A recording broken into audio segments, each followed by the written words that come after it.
The commencement of the podcast. Yeah. I've just got out of the bath as well, and my hair's like weird. But is it aerodynamic? It is aerodynamic. It's slicked back. Like I'm just not as handsome as I was in the last episode. I was looking really good in the last podcast. I caught myself in the corner of the screen. I was like, that's a spicy tamale. But today, I just look like shit, which is believable because I feel like crap. Never mind. Well, welcome everyone to the Middle-Aged Men's Formula One podcast, where we lament the fact that we are growing slowly towards the grave at 0 miles per hour. And it's Failcast with me, Bolkenberg, as usual, clinging and hanging on at 107%. Alongside me is the much more faster and much more reasonably jet-settery this month, Mr. Esther Ben. How are you doing, mate? Hello, magnanimous greetings to all of you, live and on replay. This week's beverage is a massive ass Effect energy drink, which is like Germany's version of Red Bull. I have to crack that open before I get into the spiel. Hold on. Did you say arse effect? No, but that would be a good name, wouldn't it? Oh, okay. No, it's just called Effect. If it was called Arse Effect, it would be the opposite of an energy drink. It would be a relaxation drink. the Arse Effect. I'm doing all right, mate. I'm just wiped out. I'm completely wiped out. I'm supposed to be off work for like 2 weeks now. I'm going back to work on Monday, and I've just filled the time. I just completely filled the time with stuff. I've been travelling. I've had visitors, and you know me and how much I just hate people. So it's been inconvenient. However, I'm pleased to be back on the podcast. I do so look forward to our fortnightly appointments, and there's quite a lot on the menu today. But before we dive into that, I wanted to tell you a story. Hold on just a moment. Once upon a time. Once upon a time, indeed. Oh, hold on. There was something I was supposed to check after the last episode. Do you remember what it was? We had something set wrong. No, I've changed the title. I'm pretty sure. Oh, it was ERS mode, but I've already changed it. All right, then. All right, that's fine. So I have a story to tell you.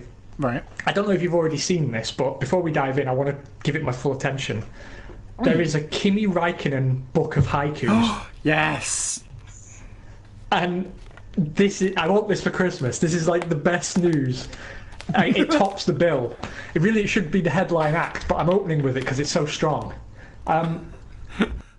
I've had a glimpse at it. I've seen like some screenshots. It's phenomenal. I don't know if it's official. I don't know if he's made it himself, but it's fucking brilliant, whatever it is.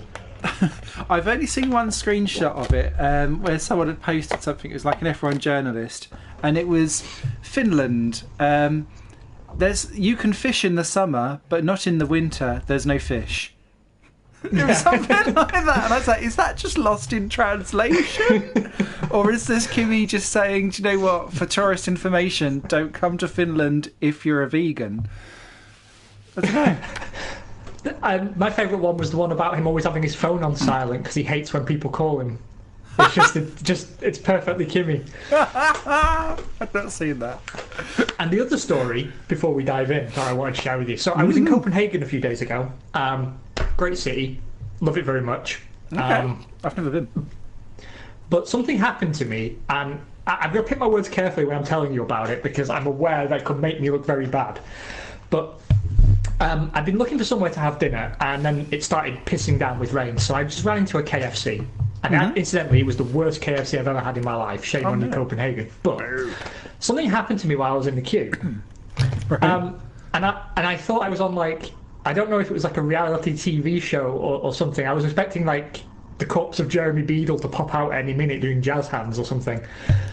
because I was in the queue and I was behind a black gentleman, and he gets to the front of the queue and he buys all the fried chicken. Oh. Like, all the fried chicken. He had like 7 bags of KFC. Like, he bought the whole thing. And I was thinking, this can't be for real, right? Because I mean, I felt bad for even noticing it was happening, but I was like, what is going on? Gotta have me some Mama's KFC. I just couldn't believe it had happened. I was like, what is going on? Why is this happening? I thought it was like a racist joke playing out in real time in front of me. I was like, surely there's a camera crew somewhere who come out and capturing everyone's like stunned silence around him. But no, it happened. It was real, and he looks very happy on his way out. So Godspeed, you crazy bastard. You're going to die at 55, but I hope the chicken was good. He didn't then like go 2 shops down where he then opened his own KFC. The other side. Just called it, I don't know, Copenhagen fried chicken and changed the C to a K. Yeah. That was just his jam, I guess. He just really likes chicken wings. Wow. And who doesn't? Who doesn't? So I am sat 5th in the drivers. You are 7th. You are, after your mercurial win last time out in Shanghai. Yeah, that really wasn't expected. And I have one last thing to say before we dive in, because I know we're wasting time here. But I've had 2 DNFs this season already, and I suspect this is the 3rd one coming up. So I want to take a moment to put an asterisk qualifier on my performance here, because you might remember that in 2016 I won this race. 2015 I started from the back and finished 6th, I think. Right. And last year I could have won it, but Yes. I binned it. I remember. And so the same thing happened in my career mode, and I have 2 setups. I have one that is genuinely fast, but it could kill me at any moment. And then I have one that is safe, and I think I'm going to go with the safe one just for the benefit of the podcast. Because That might be worthwhile. yeah, because the only way I could seem to be fast here was to move the ballast to the back of the car, and that means it's like a pendulum, and you hit a curb, and that's it, game over. And Right. you know okay. me and curbs. But I'm expecting a DNF here, and I wanted let's dive in. But I want to ask you about your setup and how you think you're going to do. So I was so far in my career mode, apart from Monaco, which I'm traditionally very slow at anyway. This was the other circuit where I've been out-raced by the AI, and I run my AI in career mode at 95, I think. And it's the only one, and I was comprehensively out-raced, and I couldn't see where I could go faster and still keep it on the road, so I expect to be slow and at the back. What am I doing on tyres? I forgot how tyre wear was here. I think, mind you, I kill my tyres anyway, so I'm not a good reference. Oh, god damn it. I'm gonna go And my race was wet, softer. so... I'm gonna go soft. I'm gonna go for the softer compounds. Aw. Doing an Esteban Classic. Gonna mess with a proven strategy just because. Well, that factors in Just for a nice because. front wing change, doesn't it? Just in case you Yeah, can exactly. stop it. I feel like that is... Pay the man, Jeeves. Yeah. So, a lot on the old schedule today. I'm going to load my conservative setup. We did get some questions coming in, and since the last episode, actually, I got a very cool email where someone sent me some mock-up pictures for some Failcast F1 t-shirts that I liked very much. I only posted 2 of them on Instagram because I want to drip feed them out because there were some good ones in there. I spotted Bottas! So, I do want to say thank you for that. I don't know if it's something that's actually going to happen because, we need viewers to sell t-shirts to, but 10 out of 10 for effort. I did like them very, very much. There's a couple of... thank you so much to whoever sent that over. So there's a website where I go to where you can upload your own custom designs. A bit similar to Cafe Press, but doesn't rip out all of your funds. So I've earmarked some ideas for us to open a little mini Failcast shop at some point in the future. I'm not going out qualifying with 9.8 laps of fuel in. What kind of nonsense is this? Oh, I'd have that all the time. That might be me. Mind you, do you know what? This is one of the ones where the fuel runs over, because when you're on mix free and you're on the straight all that time, it does kill it down. I feel like I need a few goes at it, actually. Do you remember last year it was the only one where we had to go on to mix 1? I can't remember if it's the same this year though. Oh yeah, you're right. Oh, son of a biscuit. Nom nom. Hop nom. Right, I'm going to put 9.8 in. There you go. I Out see. the way, Panisi. Yeah. Right, off we go. News and opinion. That's what we're here for, apparently. And innuendo, obviously. Obviously. Who misses. So slinging it up the inside. I got a great question over Twitter. And I got some from a friend of the show, Mr. Beetlejuice, as well, which we'll come to a bit later on because he sent quite a few in. But oh, lovely! This one came from Mikey, and he sent me a message asking, and it's a great question. I'm surprised and a little bit ashamed of us that we haven't talked about it before. Ooh. Which back marker have we missed? No, it's regarding the situation at Ferrari with Vettel. Ooh. Yeah. And given that the curse of Fernando struck and he left or was pushed out of Ferrari just at the time that they began to become competitive, do we think that if Nando had been able to stay for whatever reason, that he would be doing a better job taking the fight to Lewis now than Vettel's been able to? Ooh. And it is a good question, isn't it? And I was thinking, why have we never touched on this before? Show me where you touched you. I would say yes, he would, but I think that's an interesting one because I think Ferrari may not be where it is as a team if Fernando had stayed. And so I think that Vettel coming in and sorting bits out is the reason why Ferrari are able to challenge. If then Nando parachuted in after that setup was done, I think he'd do better as a driver. Better than me, who's just gone steaming into the barrier at turn 1 and lost his front wing. No. Thanks, Jeff. We're coming back to the pits. It's okay. Is that you? I'll get round this corner and put. Oh, actually, I'll go down here. Oh, it's not you at all. It's Grosjean. Oh, don't get out of his way. It's alright. I'll just sit here for a second. La la la. The curbs kill you on the lap here, don't they? They really do. So I would say yes. I think Fernando would do better. I think it would adversely affect Kimi's performance of being rear gunner in the Battle of the Finns for third in the championship. Because I don't know how those two would get on as a teammate. Do you know what? Actually, it might. I don't know.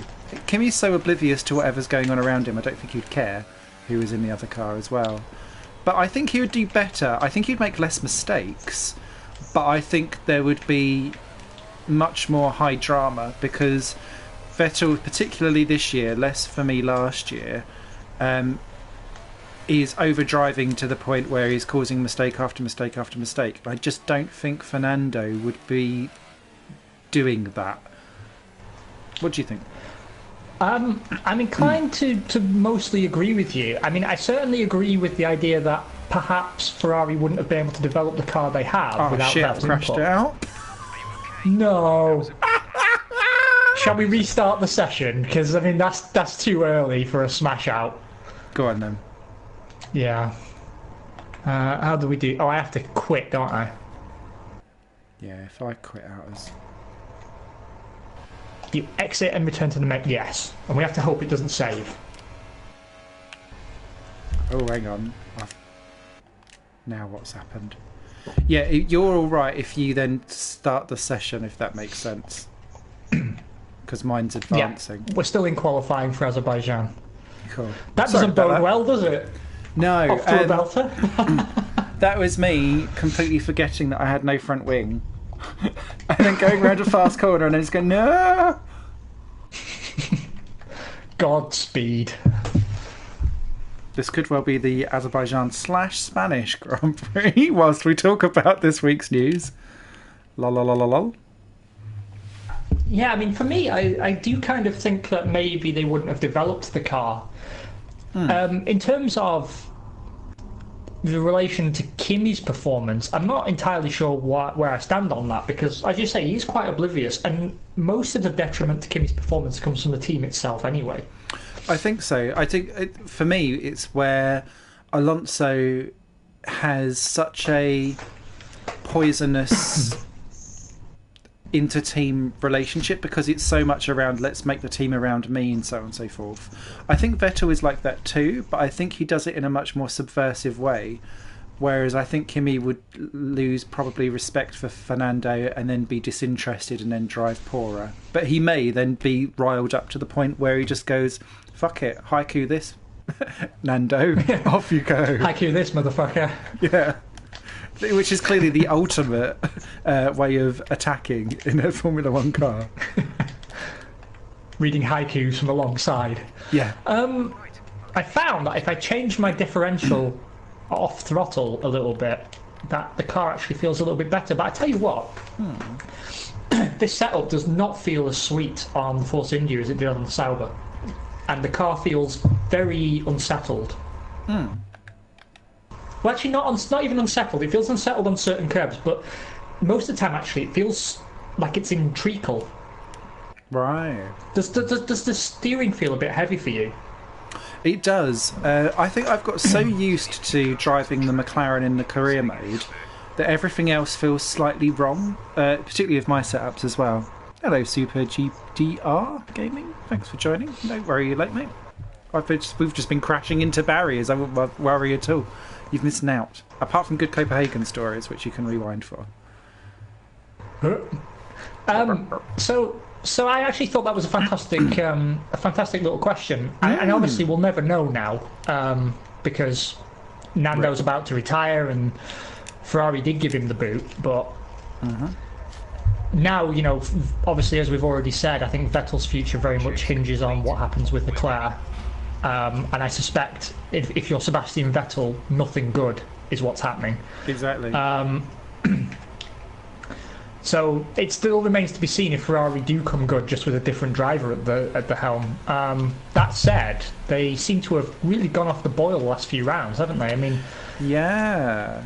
I felt very confident, 3-4 weeks ago, saying the Ferrari is the superior machine in more conditions, but it's not been looking like that lately. No, and it's coincided a little bit, at least, with this. There's been speculation around the changes of how they deal with their power output of their cars, hasn't they? And they've been saying that coinciding with a little bit of a less vapour coming out the back as well. What have they done with their car and their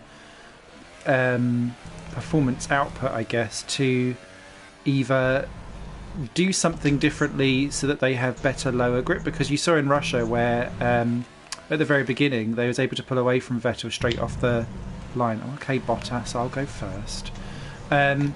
But apparently as well, the other thing is that the FIA stuck a second sensor in the Ferrari's machines to kind of monitor something, and I did not hear about this. Yeah. So it's to do with somewhere else to do with how, I think it's oil.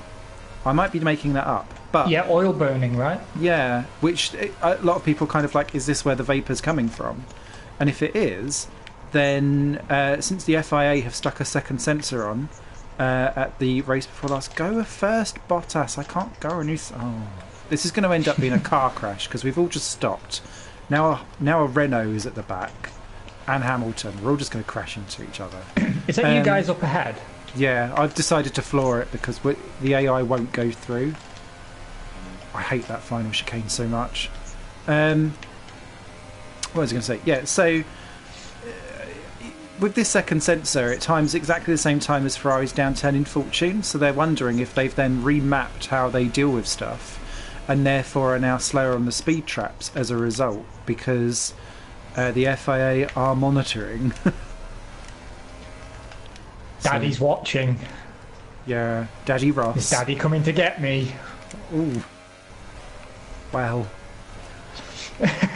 I mean, that's what it comes down to, I suppose. And they did seem to have found something, but I didn't really think it was necessarily power unit related. because they did bring a swathe of new aero developments in the last few rounds. Not to mention a new livery. Hashtag new livery. Which is the same livery with a slightly different logo on the engine cover and the rear wing.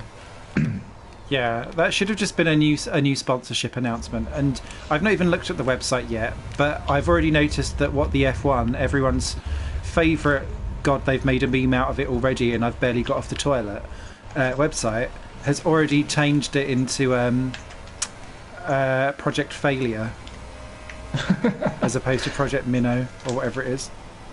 Winnow, that's it. Oh, Minnow. Oh, there's another Winnow, one. it's called.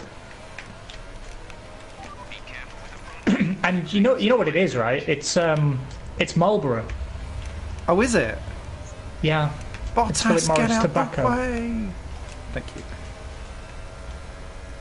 Oh, okay. So that's why it's a WE type M type thingamy-bob. Yeah, exactly. It's basically Marlboro through the back door, who misses. Smoking it hot. They still want to put money into the team, and they're trying to diversify their business because they think smoking's on the way out, which, arguably it is. So Mission Winnow is the arm of their business that's looking to move into a new industry. Oh, fuck, okay. now I've binned it. Oh, no! What is wrong with us today?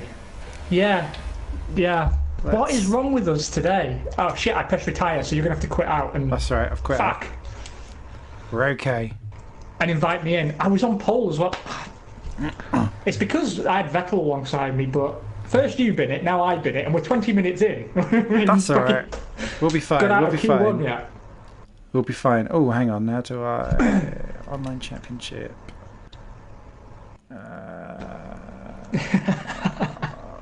Hello, Beetlejuice. Auto Hope you're well, save. mate. I want to... hang on. I'm having a route down. Oh, it's because it's the autosave. That's why it's making me rename it. F1 podcast. Entry denied. Fuck off. Did you ever have this? No, but I think what I'm going to have to do is cancel the program somehow. There is close application. There we go. And then start it again. And let's see if this works. But we may have just lost qualifying. Hang on. I think it'll be okay. No, it's okay. I'm good. I've got it. Superb. I've got it. It was being a bit weird. It doesn't let me call it F1. That's why it confused me. Oh yeah, you're not allowed numbers in there for some reason. Which is quite difficult. In an F1 game. I'm on it. Maestro's still going.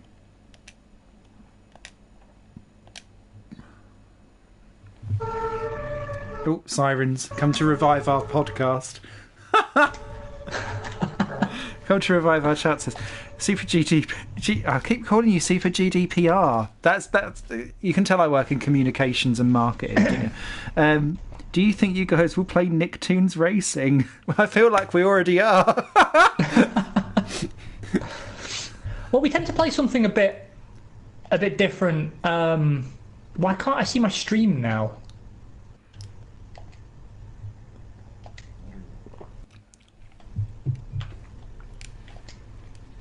Everything's going wrong today.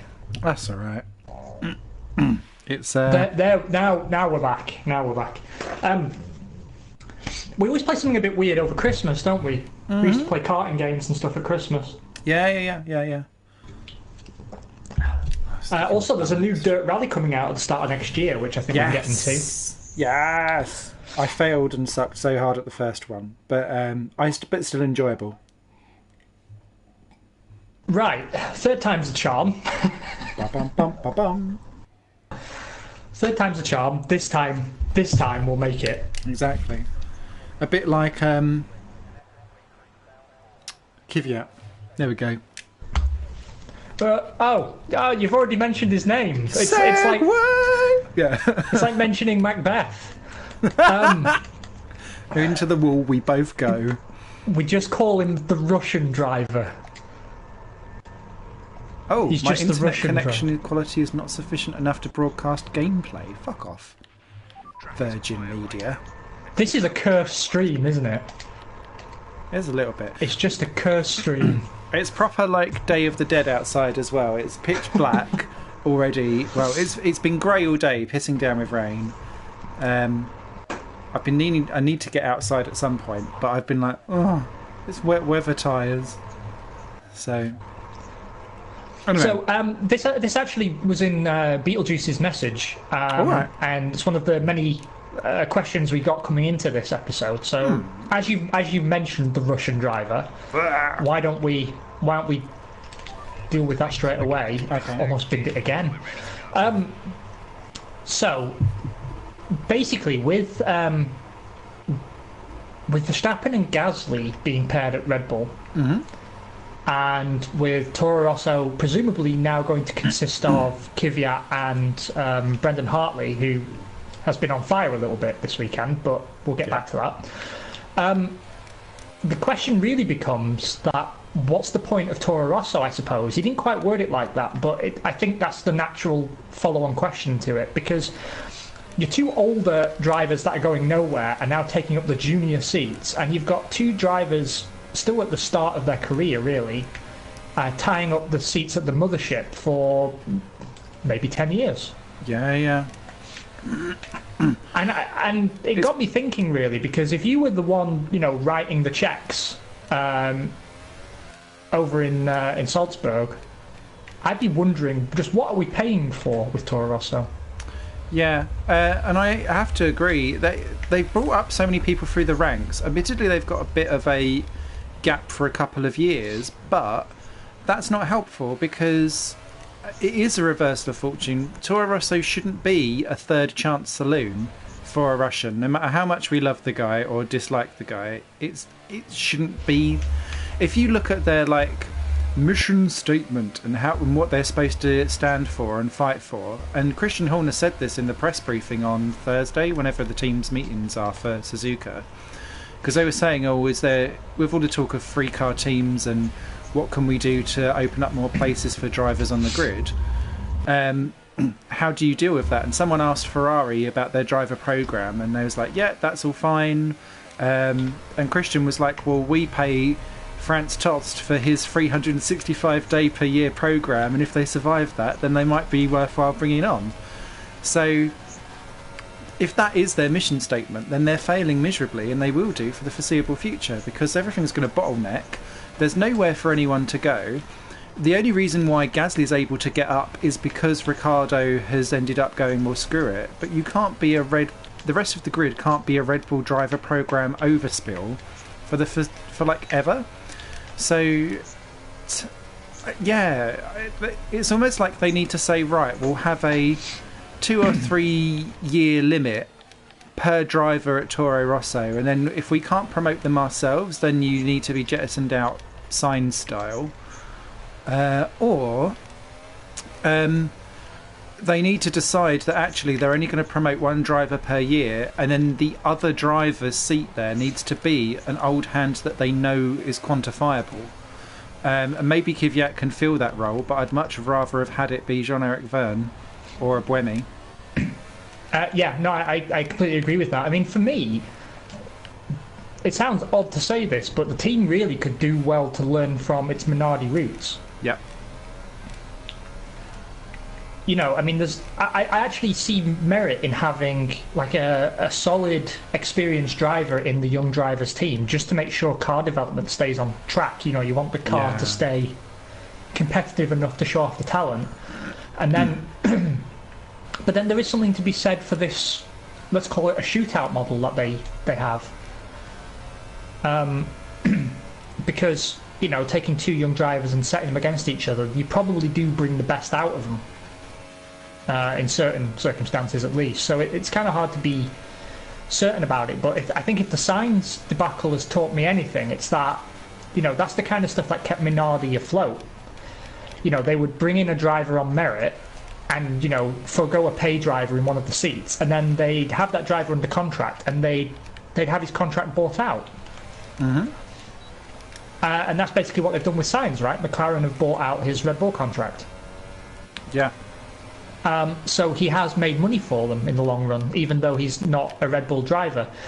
And what was quite interesting, I suppose, is Renault making the comment that, and this was also in Beetlejuice's email,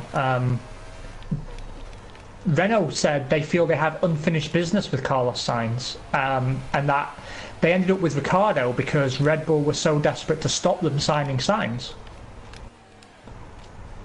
Which seems like such a weird way for everything to kind of fall out, because they're busy basically losing their main driver to focus on someone who they've already discarded on their pile. Well, that's the thing. I don't think they had discarded him necessarily. I think if we're honest, they do probably recognise the value of Sainz. And it seems they were desperate that Renault weren't to have him. But the unintended consequence, and I assume it's unintended, is that they ended up losing Ricciardo in the process because, you know, while your eye's on one ball, the other ball went in the back of the net, as it were. Yeah.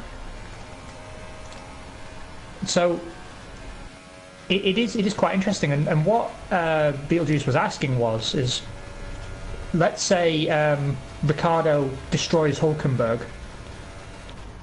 It does sound like, from Renault's side at least, that the door's always open for Carlos, and if, you know, McLaren doesn't work out and Ricciardo completely demolishes Hulkenberg, perhaps Renault sweep back for him later on, you know, a few years down the road.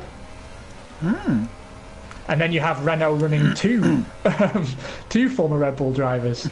But, you know, that's the thing, right? If they're going to bring in two young drivers into Toro Rosso, put them against each other and discard one or both of them, then I don't know why they don't let them go to other teams and just have their contracts bought out and make a bit of money back on it, rather than just, you know, sending them off to Formula E or wherever all the rejects end up now. Yeah. No, I agree. I think it's a weird... It's a weird system, and I get that there's going to be so many drivers just thrown on the scrap heap and then thrown out to other Formula or whatever. But I think the problem is that because you've got Formula One seen as the pinnacle of sport for the time being, at least over in this side of the world, it's very difficult to then... Everything is then seen as a downward float if you're not in the main mothership. And so it is... I find it very difficult to manage and understand kind of what then... He's also just asked, actually, if we think that perhaps Carlos was going to be lined up as a replacement for Ricciardo, but Max quashed it. I would be curious about that. No, because it does seem like they promoted Gasly a bit soon, haven't they? And I don't think I've really been blown away by Gasly's performances. No, he's done very, very well. Don't get me wrong, but it's it smacks me as Kvyat 2: The Revenge, because it's a I've had 1.5 years in the sport. Up I go, and that worked for Verstappen. It worked. Well, they did it with Kvyat. It didn't really work. This is like their third go at it.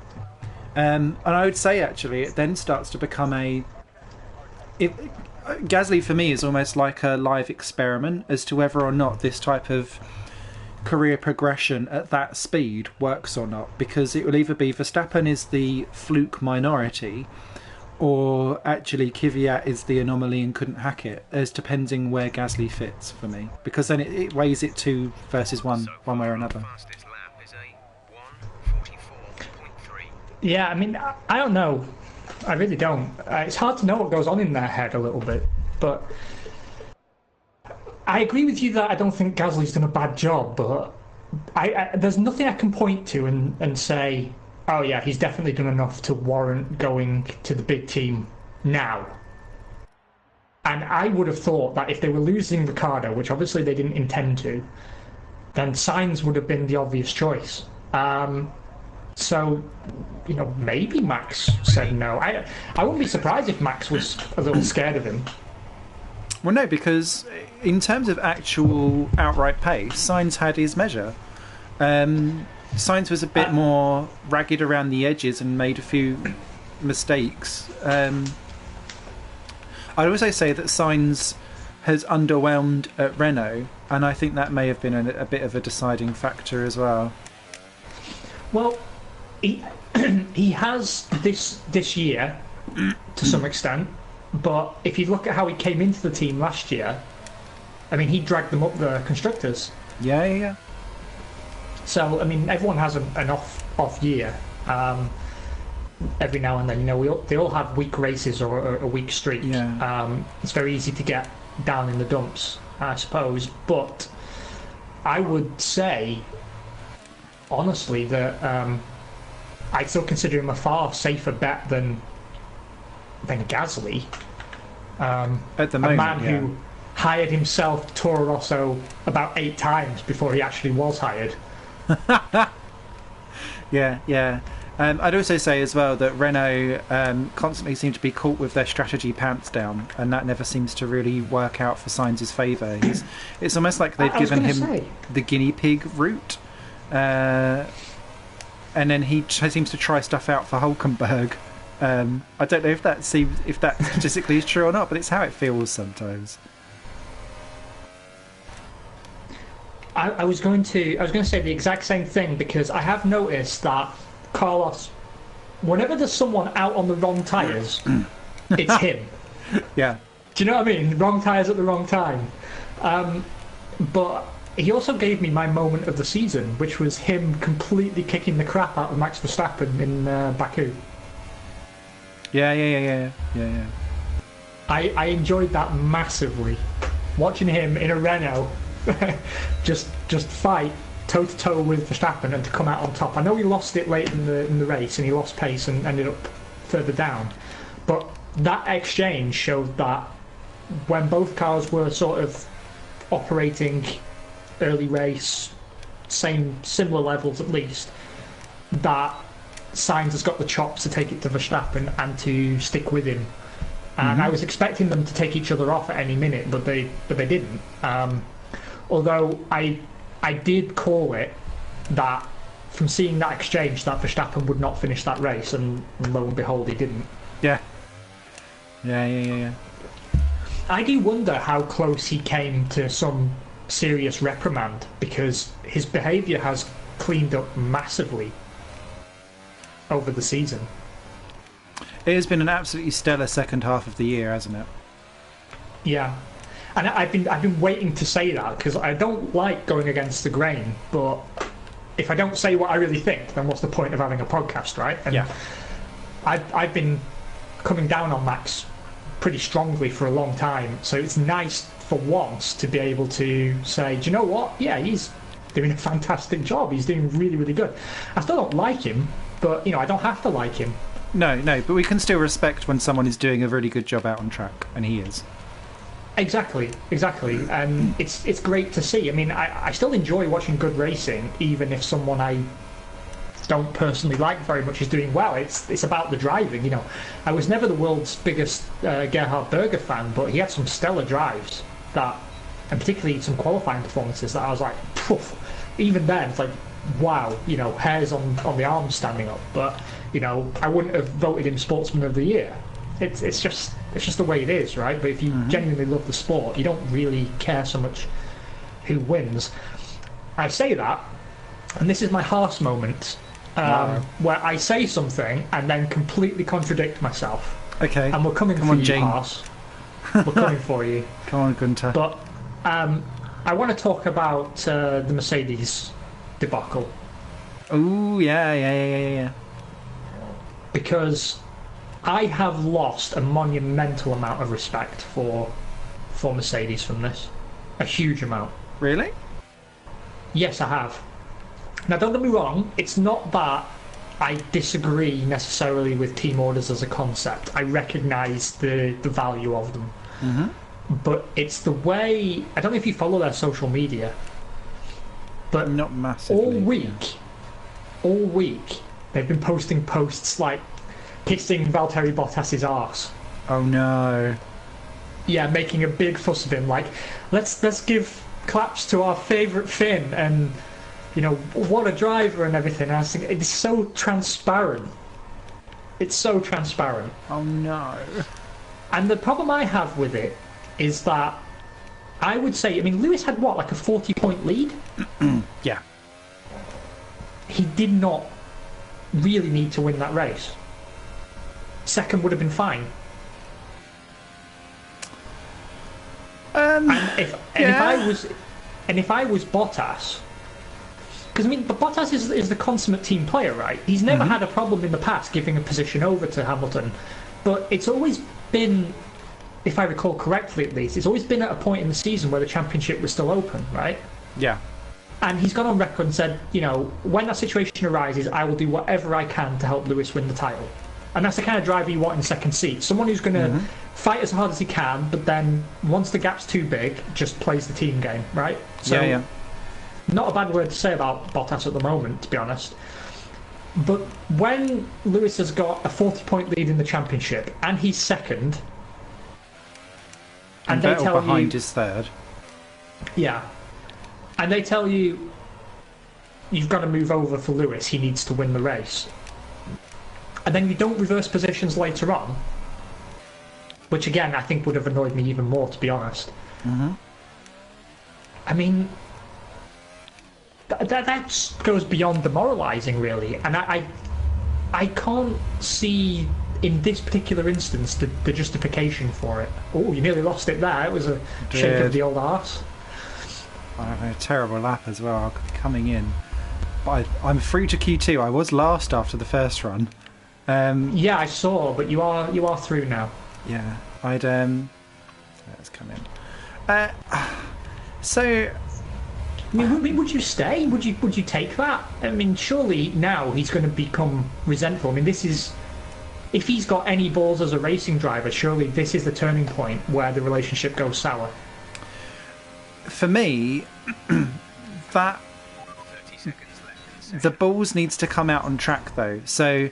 He was well off the pace in FP1, 2 and 3, but then gave it proper chops in quali, and I was like, good, because what would have made me absolutely piss myself laughing is if he'd have got on pole for Japan, and I'm desperate, and I mean desperate, to see him leading in turn 1 in Suzuka, because they can't do it again because of the sheer outrage of what's come on before. And for me, for Bottas, he needs to take Bottas's big bollocks out on track and make sure that then becomes how he pays it back, because the only way how he'll get respect back in that team and to not be considered as the wingman, and you can see this coming from a long way off because of the way how Hamilton's like, oh, great team morale, my wingman. So immediately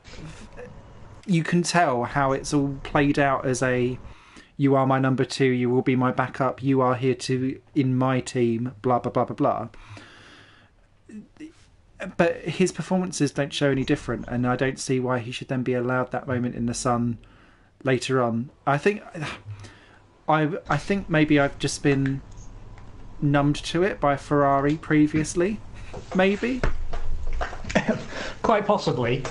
It's just, for me, he the thing is as well, what I liked is when they were posting these comments about Bottas, they had to use pictures from the race, right? And they were all like on the podium or after the race, and he has got a face like thunder. He looks furious. Here's the issue I have with it as well, that Hamilton's fans were somewhat delusional, I felt, after that Grand Prix, because if you check social media, which obviously, if you want to maintain your sanity, then don't, but there's two camps, right? The biggest camp is people who are really upset on Bottas's behalf. Yeah. And I would consider myself in that camp.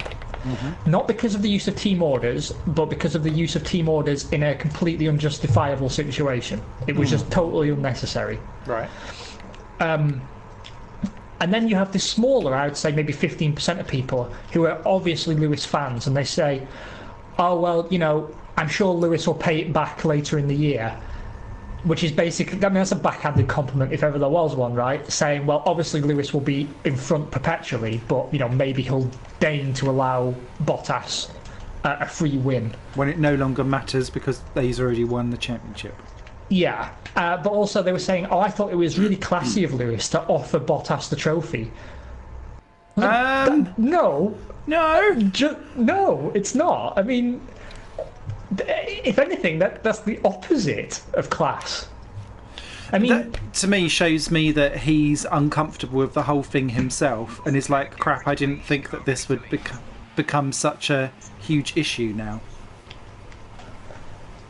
I'm sure he is uncomfortable, but if you're going to take that win, yeah, off Bottas, then at least have the common fucking courtesy to accept it's an awkward situation. Yeah. Don't then try and get good guy points after you've. I mean, apologise in private. Don't stand there on the podium and deign to offer him your race win trophy, which naturally he refused. Yeah. Because anyone with an ounce of self-respect wouldn't take it. Mm-hmm. And then people are saying, like, oh, look at him offering Bottas a trophy. Isn't he such a lovely guy? It's like, no, if he was a lovely guy, he would have reversed positions when he realised he didn't need to be let past Bottas to defend against Vettel because Vettel wasn't a threat. So, if Hamilton has a Malaysia 16 or 17, whichever year it was, 16 engine failure in Japan, and then the gap goes down again, and then he wins the title by 4 points at the end of the season, would that make it easier to swallow, or would you still find it bitter that it happened? Well, I mean, it's always easier to view things differently in hindsight, right? It's 2020. Yeah. But I think in these situations, when it comes to sport, when it's not really a life or death situation, actually what matters is the moment. That's what matters. In the moment, was it the right thing to do? Because, fine, you have to have some foresight, and maybe we've got a few weak rounds ahead, maybe we'll drop points. Okay, fair enough, right? I don't think anybody would realistically argue against that sort of prudent viewpoint. However, I do think if it's wrong today, it should still be wrong tomorrow. I'm not really an ends justify the means kind of guy.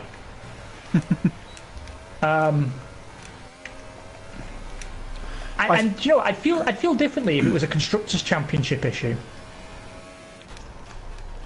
Yeah, because it's not really because one of the things, I guess I'm slightly less offended than you are about the whole thing of how it happens, because I think I'd already decided in my head that was probably going to happen anyway.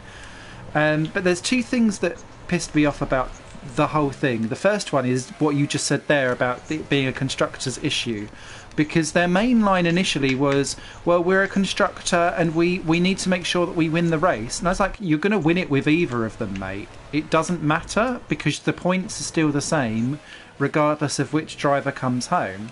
So don't throw that excuse at us, because we aren't that stupid. The other one is the whole bizarreness of behind the scenes, where they keep on reiterating that no one discussed that was a situation that could ever have happened. And I don't see how I don't believe it. No, I don't either. And it's just are you thinking we're that ignorant, or are you really that ignorant that you never had that discussion at any point in time when that came along? Because it's just, there's only 4 people that could have won that race, and Kimi's not allowed to either, so really 3. So how can you not have had that discussion? Don't take the mick. And especially when you're looking at like post Suzuka quali today, when Lewis is busy saying, oh, well, we're a multi-million-pound team and we're the best team and we all work together, blah blah blah blah blah. And then I just think, well, then you could not have had that discussion. And then I just think you're lying. Exactly. I mean, I think that's what bothers me most of all, is that it's handled so disingenuously. The way they're fawning over Bottas now, and they're trying to improve their standing in the public's perception because they know how pissed off people are, and people are quite rightly upset. I mean, to be honest, I'm not usually in the camp who complains too much about team orders. For me, it's all contextual.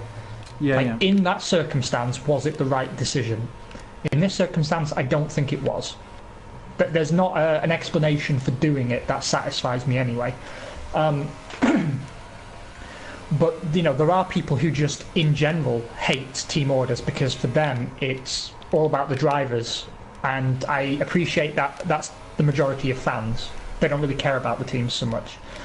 I've always been a team-minded kind of guy. For me, the Constructors' Championship is equally as interesting as the drivers. And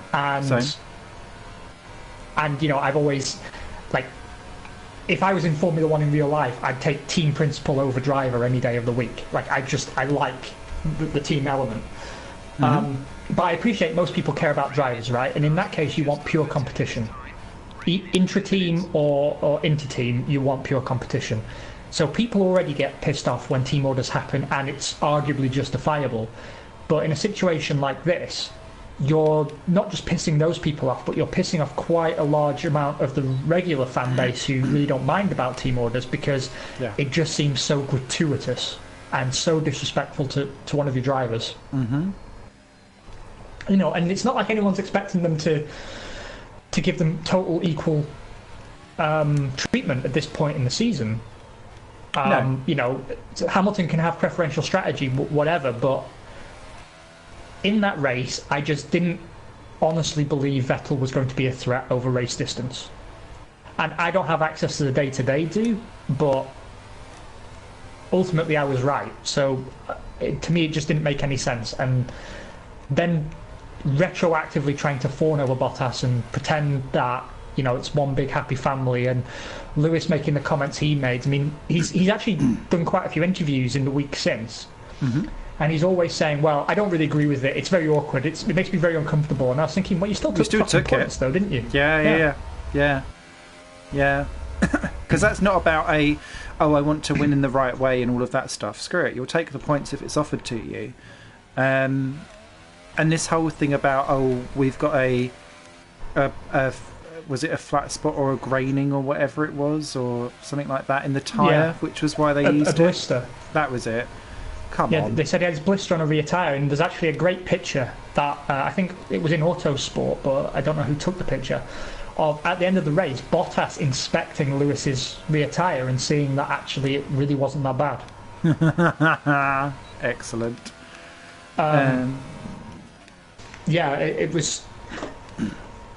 It was it was all very deceptive, and I don't like it very much. However, there can be good deceptions. Can I talk to you about one of those? Oh, this depends if it involves any of my dating life. No. Okay, okay. We're good. This is not nothing to do with you being gaslighted by a handsome Italian or whatever. Dang it. I'm not confident I'm through. I'm 10th.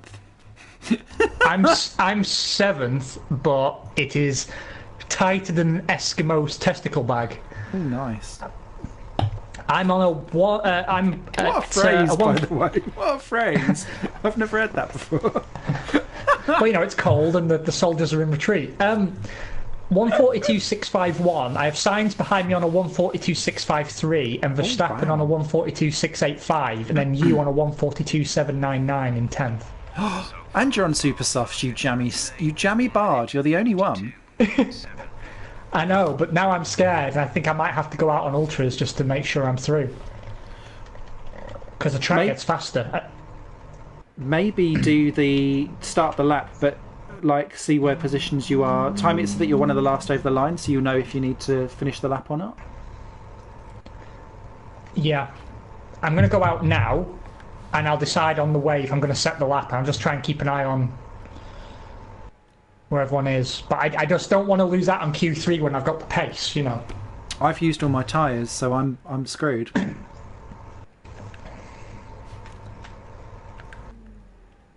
I'm surprised that you're struggling for pace. I'm so terrible. Much, to be honest, I'm terrible at this circuit. I don't feel comfortable because it's fast and barriers. So Yeah. I just where it's 90 degrees and braking and stuff like that. Normally I'm not too bad, but there's a couple of corners around here where I just don't feel comfortable that I'm good enough to keep the car there. So therefore I stick the wings up a little bit to feel more comfortable, and then I lose it down the straight. I actually run quite high downforce here myself. I'm on 4.5 wings, I think it was. I'm on 5.5. Ah, okay. I think 5.5 or 5.4. Because I had quite high. I had higher than usual downforce on the front just to help with turning. But I mean, I feel horribly uncomfortable on this circuit. I don't actually like it very much at all.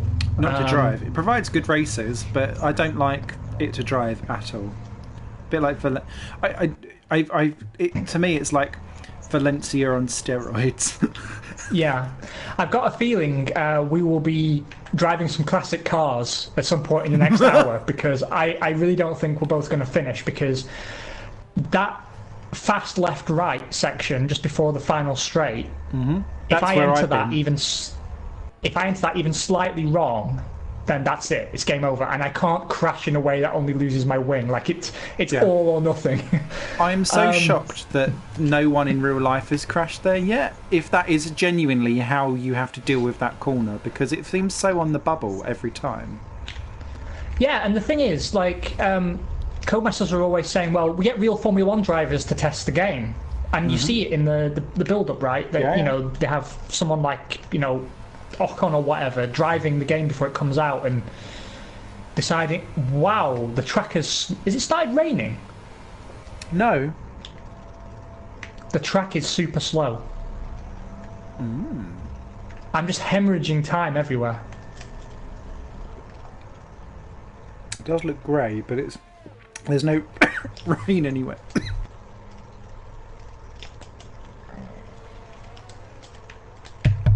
Excuse me. I've completely forgotten what I was going to say now, but I'll get back onto the deception angle if I may. Yeah. Seize me. So, my beloved second favourite team, Toro Rosso, had a belting qualifying today. Yes. In Suzuka. Very, very happy for them. Good to see Honda doing well at home, for one thing, but also good to see Brendan Hartley finally learn how to drive Formula 1. Yeah, moment in the sun. Yeah, I mean, hopefully he can keep this up now. I think he really needed a result like this, and if it converts in the race to some good points, we might end up seeing what he's really capable of, because I've always felt like he is good enough for Formula 1, but he was in the Kvyat spiral. Right, either I'm going to be out or I'm going to be in. It's for the gods to decide. You're alright. You're going to be alright. Because I don't think Hulkenberg's on a particularly good lap. Grosjean might pip me, and Gasly has missed. So we're okay. Oh, thank Christ for that. But it turns out that Hartley got that lap because his engineer lied to him. What? His engineer told a dirty great fib, and on the radio told him that the Force Indias had improved when they hadn't. and so he dug deep to find the extra pace, and he found it. And he was really grateful to his engineer, actually. I read an interview in Autosport, and he was like, well, obviously it's not nice to be lied to, but I have to say, like, here it was the right thing to do, because he told him that Ocon and Perez had found pace, and they just hadn't. And he went out and delivered. And I have to say, it's really good from the engineer to sort of be able to motivate him like that, because that's a big part of the job. I'm pleased both of us made it through. I saw I dropped to 8th, and I thought, well, that would push you out, surely, but nope. No, it was Verstappen that improved. Who he was ahead of? Grand. Q3 crash coming up. So I'm really genuinely happy for Hartley. I think I think he needed that result. I think Honda needed that result. And obviously Honda have been very up and down with their performance, and so have Toro Rosso. But that new engine seems like it's a proper step forward, and they've been kind of saying that actually it's put them on parity with Renault, potentially with a little bit more grunt, if maybe not drivability. So that's fascinating to see. And that's I think it was on Channel 4 they said that's the first time that Honda have been in Q3 in Japan properly since they came back. So that's good. Well, obviously the fans were completely loving it. There were some fans in the pit lane who had a Toro Rosso themed Japanese flag. It was really cool. So you've got the rising sun, but instead of the field of white, it's a field of Toro Rosso blue, and it has the silver bulls on it. It was a really cool design, actually. Awesome. And they shared it on their Twitter because fans came round after the result and asked not just the drivers but the whole team to autograph this flag in silver pen, and they did. And I thought, God, I hope we never lose the Japanese Grand Prix, because that's the country that needs the Lewis Hamilton best fans speech. Yes. I love that. I love the they were showing off some of the hats, and someone's actually got like a working D-rate light on the back and stuff like that, and I was like, this is amazing. And I was talking I've said it before, I like watching Mark Priestley's blog on YouTube, where he talks about stuff, and he was talking about the fact that when he went to the Japanese Grand Prix, I think it's 2005, he was talking about, for when he was at McLaren, someone had come along and they gave out dolls of pit crew to the pit crew at McLaren, and he's still got it up in his loft, and he was like, it's scary because every logo is there on this doll and they've shaped it with a helmet and everything. It's like, only the Japanese do this. He says, I don't, it's unrivaled. God bless him, eh? Yes. I think it's going to rain. And 30th year of Suzuka as well, long may that continue. I like Fuji as a circuit as well, but for me Suzuka is the home for the Japanese Grand Prix. Yeah, I'm sorry, I've always preferred Suzuka to Fuji. I just have. But yeah, really great to see them doing so well. But it ties into one of the questions, again from Mr. Beetlejuice, saying, well, with that happening for Honda and with McLaren propping up the timesheets, have they ever looked this bad? No. And I gave this some thought. And yeah, I agree with you. Actually, even though they've had some shocking years, I don't think they've ever looked this terrible. But that said, they have openly admitted to stopping development on this year's car completely about 6 rounds ago. So I think it was inevitable they were going to go backwards relative to everyone else. And also now Fernando just has no fucks to give. And Van Dorn is... his morale's in the drain, and he wasn't spectacular when he thought his job was safe. So yeah, I don't think they have ever looked this bad, and I think they're suffering from what Ferrari have always suffered from, which is when Ferrari are building a new road car, like a main event road car, their F1 team always goes to bollocks.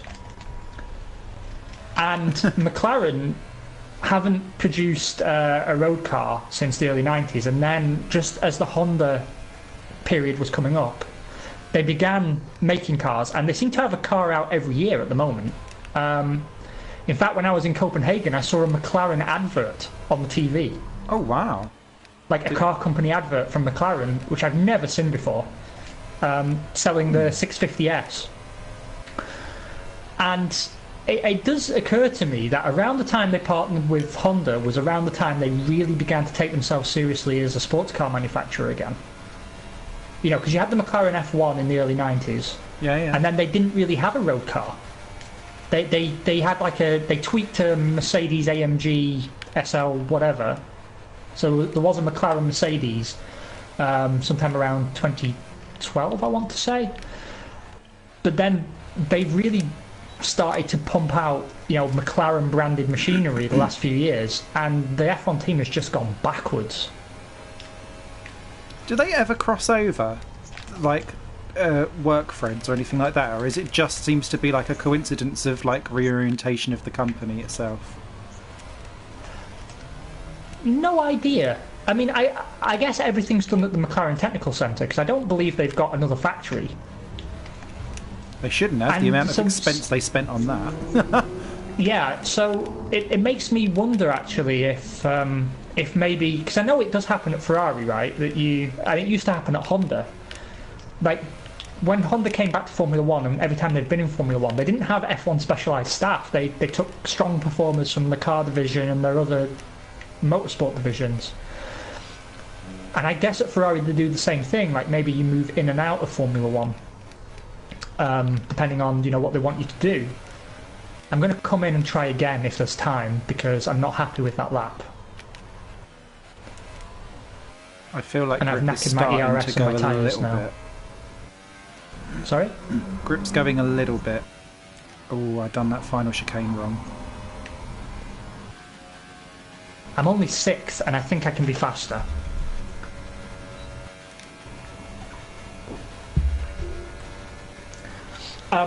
So I do wonder if it's that, if the company has got too many fires lit, because they're also talking about an IndyCar project and they're going back to GT racing. Yeah.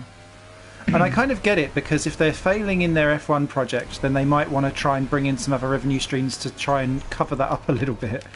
But yeah, I feel like they need to kind of fix what they've got a little bit as well. The other thing that kind of points it out to me is that once again this is showing that throughout the Honda years it wasn't just the Honda that was shit, and they can't ping that on Honda anymore, because when you look at Red Bull and the gap between them, that's like a 2-second gap sometimes, and that is all down to McLaren, because Red Bull are a customer of Renault too, so they don't get any preferential treatment. So it is officially raining. Okay, I can see, but I am going half a second faster on this lap, so I'm keeping going. Do it. Get to the chopper. My chopper is getting to. This is where the Q3 crash comes. When I'm on ultra softs and it's raining. But I think I've got time to get another fast lap in on these before the rain makes it untenable. Yeah, no, you're fine. I've gone faster this round. It's going to be about just under 3 temps, because I've done the final chicane wronger than last time. I've decided that I'm quite prepared now to just lose a shitload of time in that chicane than I am to stay surviving. Just to stay in the race. Yeah, no, I do a little confidence lift, I think, at the beginning of that. I also ran out of airs as I crossed the line, so I actually only gained 2 temps. So, shame what position on are you? 9. 10th now. Magnussen's just done me. So I'm last in the session. I'm thinking in career mode, of going to Haas and partnering Magnussen. I think we'd be serious bros. It's his birthday. Oh yeah, this is his birthday. Happy birthday, K-Mags. With his little... The thing is, I'm really enjoying career mode at Sauber. I'm loving my career mode, but Merrickson just has no pace in that game.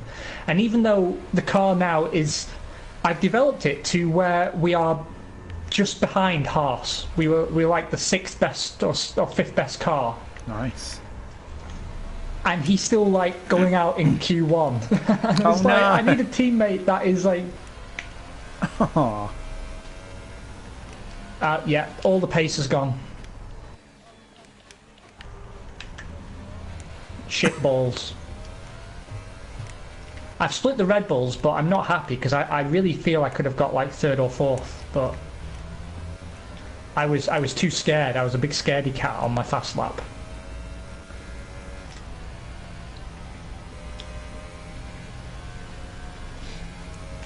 So I was thinking, because I always try and play career mode as authentically as I can, right? And I've always said that I'd make moves that I'd want to make in real life.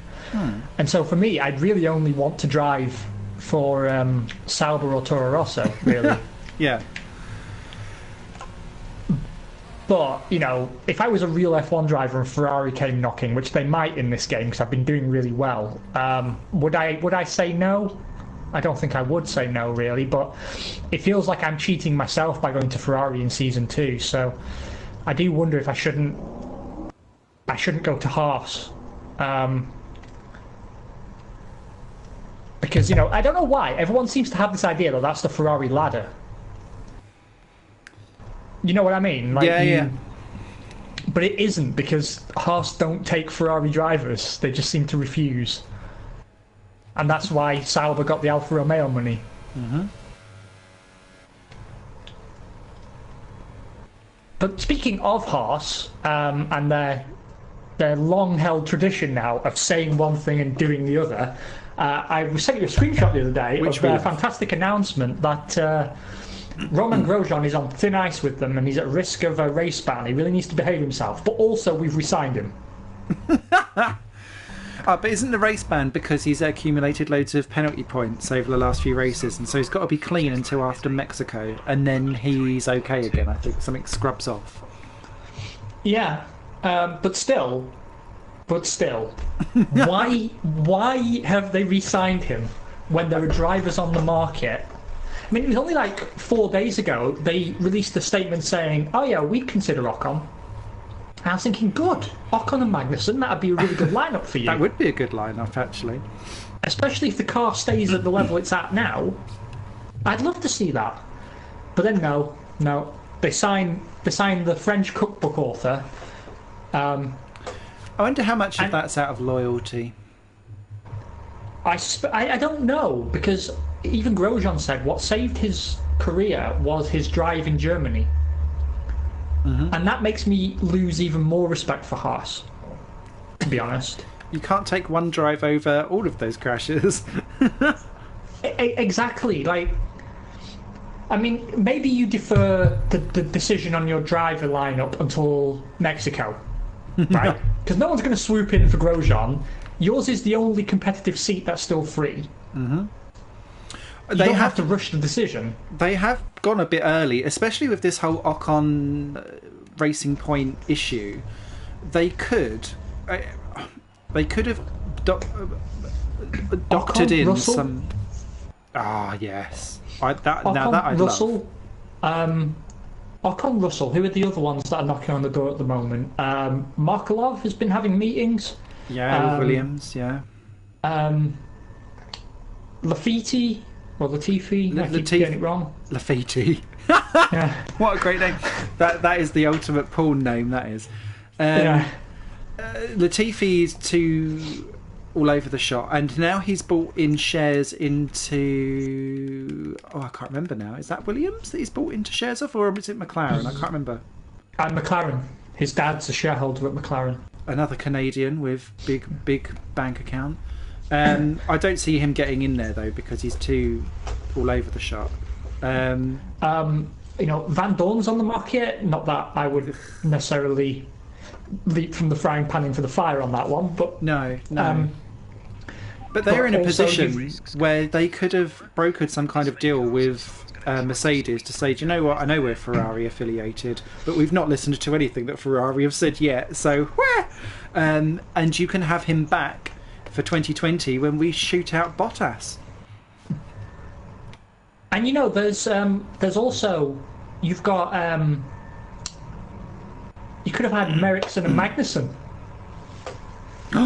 Double M's, M&M's. I mean, what? Yeah, like Ericsson came on the market. I just think, like, with the exception of Van Dorn, almost all of them I would take over Grosjean, and I've been a long time defender of Grosjean, but I just don't see him bouncing back from this. It's too late in his career to have a complete and utter clusterfuck wobble of a season, because it smacks me of everything that 2012 and 2013, 2008 and so on and so forth. It's just he's not learned. So now is the time to say, do you know what? You were fast and erratic. Jean Alesi had endearment and got away with it. You don't. Go cooking. Yeah, but also like Alesi was more consistent, arguably, than Grosjean has been. Are you one stopping or two stopping, Chief? Two stopping. But I'm going thinking about the same ultras, thing. softs. Supers. Sorry.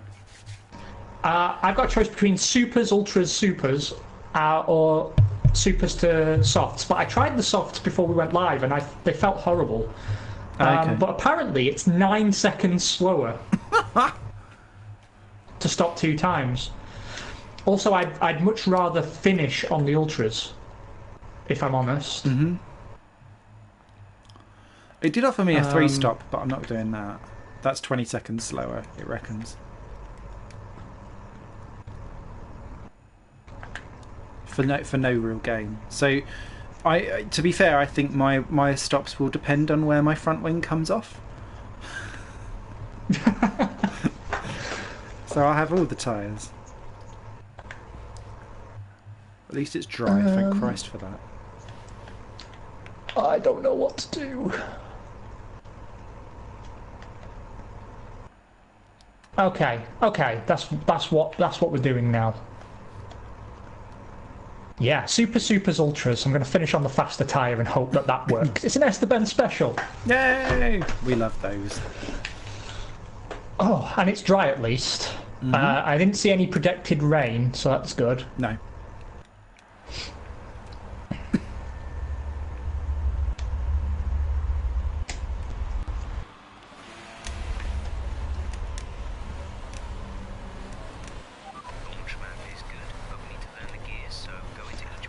Something else that happened in career mode is that I've been able to get a lot of upgrades for each Grand Prix. I'm earning lots of points now because I managed to negotiate my contract to get 75% extra R&D points from races. Oh, nice. But every time I order like 3 or 4 updates for one round, they all fail. Every time. Oh. My upgrades are really cheap because I've nearly maxed out efficiency on all factories. But I haven't put anything into quality control, so they're fast and cheap, but everything they produce is just shit in terms of reliability. That's quite funny. I've kind of done a little bit of a mixed bag on some stuff because I've noticed that with McLaren, some of the stuff is quite cheap and some of it isn't. Like the aerodynamics, which I've not really gone to, their upgrades are relatively cheap. But it's the bit of the car that was starting off apparently okay. But because of the rate of development of everyone else, as soon as I start putting into quality control, I start to lose in the upgrade race. It's been really interesting, actually, to kind of see... I actually feel R&D has been done a lot better in this version of the game. Definitely. I'm still going through my first big season, so I've not had like a rule change or anything like that where I've had to rebuy stuff again. But I'm super intrigued for when I get there to see how confused and screwed up everything becomes. I got a rule change in Season 1. Oh, really? Yeah. I don't know how much you want me to talk about it. Did you just have to rebuy parts that you'd already put on, or...? You have to spend points to modify the updates to new rules, or you lose them. Yeah, it's okay, that's what I thought it was. But for me, it only affected chassis, and I'd spent most of my points on aero and nice power unit. What is going on? Why are we all ghosting inside each other now? Oh, I thought that was We're just having a Patrick Swayze moment. Hand me the pottery reel, bitches. I've had quite a few races where the AI get disqualified on the formation lap and then just magically reappear on the grid. This is going to be a fucking disaster, isn't it? Yeah. I'm sorry, everybody. Turn 1. I'm on the inside line. We might end up having to restart this race. At least we've got manual starts on. I always do a lot better with manual starts. Mm-hmm.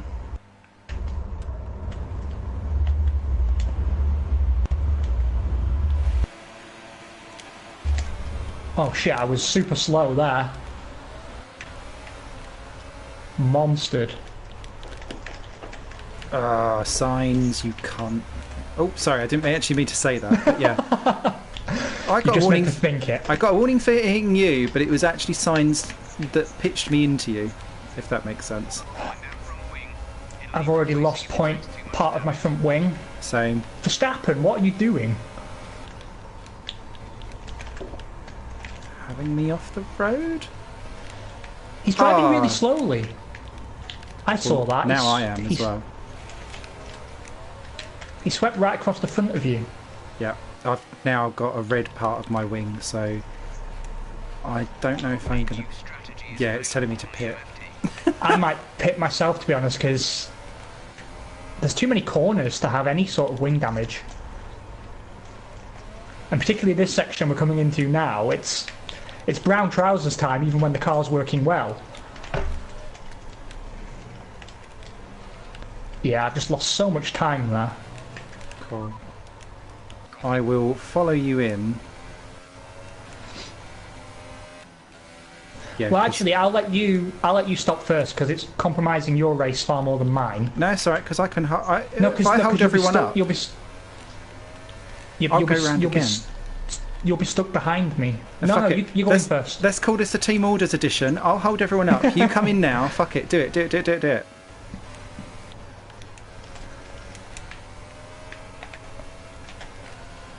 Okay.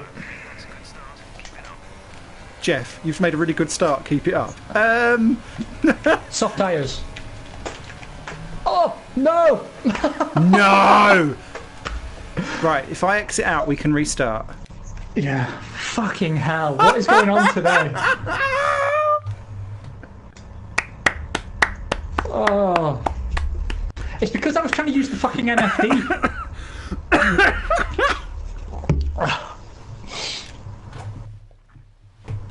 Failcast you have to invite me to the. I'm on it. The thing. Invite. It is all good. I knew, but I expected no different. I don't know why. It just this fucking track and this horrible race. Which I have to say, I still detest the track entirely. It does provide very good racing, but it does feel like it was built for dodgems.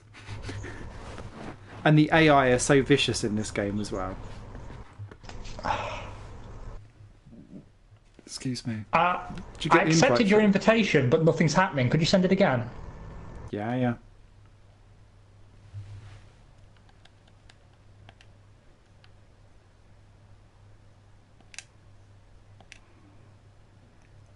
Yeah, because it says that you're in an Azerbaijani race. Except I'm not.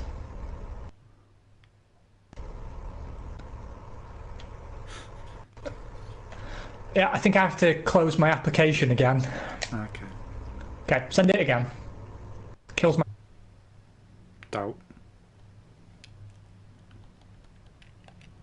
Sorry, everybody that was watching. Mind you, most people have left.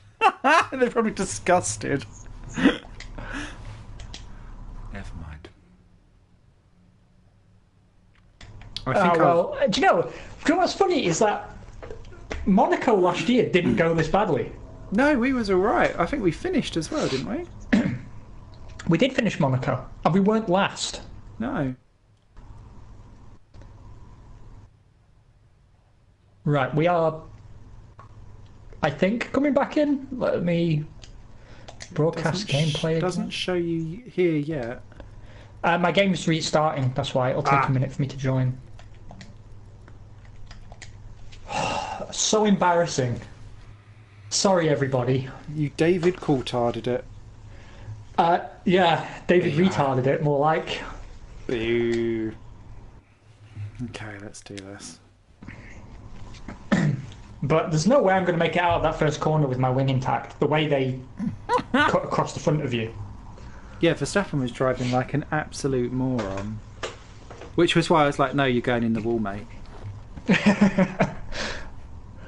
Especially as having now done some races online, that seems to be the key thing. One thing that I was bitching about this just before we went live. The safety rating in this game is absolutely balked. So I've had clean races and my safety rating goes down, but it doesn't seem to pair you with people who are of the same safety rating. So you can't have clean races with clean people together. It just chucks any old one in. So, and I thought that was the whole point of it. That's what I thought it was as well, or at least like people with similar speed either, or as well, because that doesn't seem to have been a thing either. So yeah, I'm getting proper bored of being paired with people who think that it's okay to just ram you off into a wall, or like stop at a corner and then accelerate into you as you go past to lap them. That seems to be a thing as well. So I've encountered quite a few brake checkers now, actually. Yes. Which I hadn't seen in previous versions of the game, but absolutely now I see them, and I've seen some great footage online actually of people brake checking each other here. So they'll be going down the straight here, and you know, they'll be quite far away from you, and then they'll just slam on the racing line, and people go into the back of them. It's mad. And I thought the whole point of the safety rating system was to match people to similarly.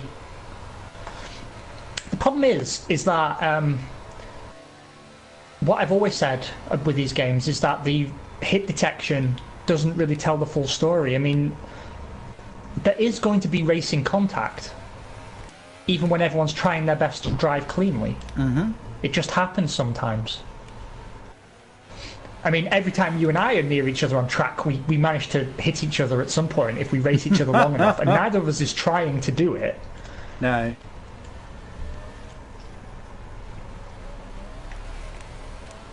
One thing I do like is this setup is very easy on the tyres. Keeps them in a good temperature and doesn't chew through them, so... My tyres go over the boil, which is a theme for me throughout all of this. Sorry, Jeff was saying something. I was like, something can't have gone wrong already. Less here, but I was struggling for to keep my tyres down here. But Spain was an issue, France was an issue, and I'm starting to find that it's characterising my career season. Is basically I'm ultra over competitive at the races where I've got my tyres in the right window, or I'm woefully uncompetitive as soon as I then boil them over, because I can't get used to racing within myself. Yep, there have only been 4 Grand Prix that I haven't scored points in, and 3 of them were down to tyre overheating, and they were Spain, France and Singapore. Singapore, which I'm usually rather good at, actually. But basically I have amazing pace for the first 2-3 laps, and then everything falls away like a wet cake. And the car starts to... Because when your tyres are overheated, it's not just that you're slower in the corners, you're slower on the straights. Yeah. So you lose pace over the whole lap. And it seems counterintuitive to try and drive more carefully. And if I really focus, I will actually be able to cool the tyres down. But you're still losing time by doing that. See, I couldn't do that at Monaco. I was just, my tyres were just red hot within 3 or 4 laps, and then I was losing like 5 seconds a lap to cool the tyres down. So therefore, I was just like, well, fuck it, let's just lose 3 a lap and just bomb it. Oh, that was quick. Yeah, normally you have a bit longer, don't you? Oh, Verstappen again. Survived this time. Without a visit from the damage fairy. Yeah. Yet. There you go. Look at you. What a bastard. Look at and Matt. look at Ricardo. Sorry. Look at Ricardo there, moving over to try and block you, and then to block me. Oh fuck. Was that? That was me into the back of you, and I've got a red front wing. Oh no. Soft tyres. Oh, fuck off, Ricardo.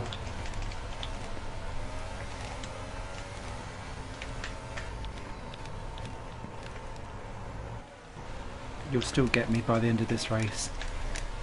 Oh, I see a yellow flag, but I don't know who that is. Yeah, that was me forgetting that I have a front wing. Oh no, are you still going? Oh, for fuck's sake. No! Sainz tried to Three Stooges me. That's, I'm going to take the DNF. The stream will go on. Huh? I've quit out already. No. Oh, fuck. I was just going to take the DNF because the stream will go on forever. Shall we... I was going to say, do we come back to this next time and do a classic race just to finish off when we talk some F1 news, or...? Yeah, let's do that because we are 25 minutes away from our scheduled end time and we haven't started the race. Okay. Do you have time for a midweek stream? Possibly, actually. Because it'll only take an hour to do the race. Yeah. And we'll come back to the race and we'll just drive some classics now where it doesn't matter. Yeah. Because clearly neither of us... we were talking before we went live and neither of us is in the right headspace for this, I don't think. We're both tired and recovering from illness and it's just not working. Yeah. Cool. So... Oh, if it's not an online championship, could I just set up an unranked thing then? Is that how that works? No, you have to set up a shitty thing. And now it's doing that thing again where I'm just staring blankly at the... Ah, right. Can I get out from here? Possibly? Every time I create a lobby session, it comes up with an error code as well, which I always find slightly worrying. Invite friend. Friend. I don't actually know what we're doing though. Host options. Aha. Classic.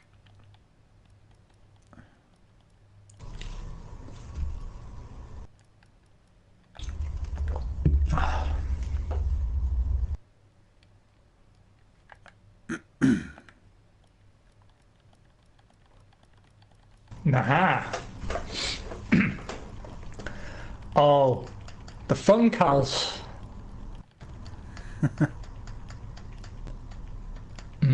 Yes, please. What class are we driving? Oh, I didn't know. That's why I was like, let's do everything. But we can... What? Do you have a class in particular you'd fancy? I love them all. I love them all immensely. We could do quick 5-lappers on each one? Yeah, fuck it. Why not? Why not? Everything's gone to bollocks this stream, so why not? Okay. Which track? You pick, good sir. Why don't we, since we're at Japan in real life, why don't we do... Oh, you spoony bard. Why don't we do Japan for the first one? Okay. And, which car to take? That's a difficult one. I haven't driven the Braun yet, or the Williams. Oh, should we go for the Braun? and relive our career. Then there's that McLaren that looks like a spaceship. And the 2002 and 2004 Ferraris are pretty mean. Okay. I'm going to take the 2003 Williams, and you can take the Braun, maybe. It's the only BMW powered car in the game, so, you know, going to be fun. Excuse me. Right, cool. I will select my Braun. Okay, right. I run a 25% race here, which I don't mind. We could just do a 25%er. Yeah, and just dive it round here and just have a giggle. Yeah, fuck it, why not? Do it. Ready when you are, Chief. And a one-shot quali. Yeah. And I don't have a setup for this. Same. So. Same. So, F1 news, anyone? Yeah. I have to say, this... I don't remember a stream going this badly wrong since, like, maybe the 2014 season when we had all those tech issues. Do you remember? Oh, we used to desync and then have completely different races on the same track together. Yeah, we'd have completely different races and, like, the whole thing would just fall apart. And I'd be like, I finished 5th in yours, but 12th in mine. Yeah. But that did add that sort of fun element that by the next round you don't know which finish is taken to be true. Which championship is real? A bit like real life. Is this the real life? I'm going to go for balance setup. I'm not even going to change anything. I'm going to go for increased top speed. Probably going to regret it. You Jimmy Jammy Bard. Oh, I forgot how scary it is to drive some of these cars, actually. But I do like not having the halo. It's funny how quickly I adapted to the halo. I detest having the halo there, but you're right. The only time then the halo really annoys me is actually when I'm going in a straight line. Because quite often, if I've got cars right in front of me, I can't actually see them if they're slightly further down the straight.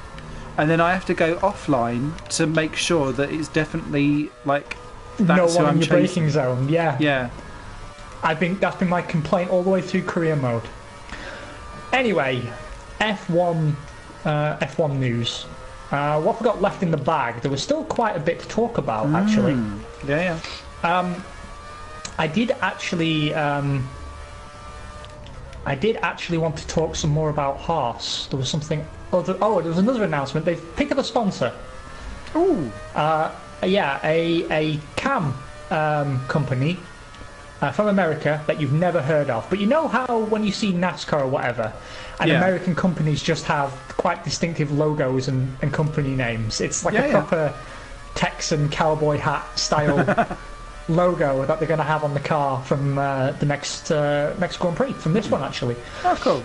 It is good to see them pick up a sponsor because, you know, Gene's limitless and deep pockets actually are not that limitless. So it's good to see them having some money coming in, but I don't think signing Grosjean's going to do them any favours in the sponsorship department. No. Shit, I could have been fastest. Bollocks. I forgot where this brawn can break, so I'm 11th. Because I broke the way Williams too feels early. really good though. Yeah, the car feels great. It's just getting used to not having a scatty-assed McLaren everywhere. Wonderful. Ooh, just 2 temps as well. Nice. So this is what should have happened before. Yeah. Before the carnage. Before the apocalypse edition. No, it is nice because that Jack and Jones thing is a clothing company, and I've always kind of thought, well, I don't quite understand how they've been able to sponsor an F1 car. And then they don't actually sponsor Haas either. They sponsor Magnussen, isn't it? Yeah. So no, it needs to happen because, again, otherwise it's how sustainable is 10 teams on the grid, because there's always one about to fall in the brink. So that's good. That is a thing. Are you having a 0-stop race? Apparently, yeah. It says it's 20 seconds faster, but we'll see. If there's someone that can ruin tyres, it will be me.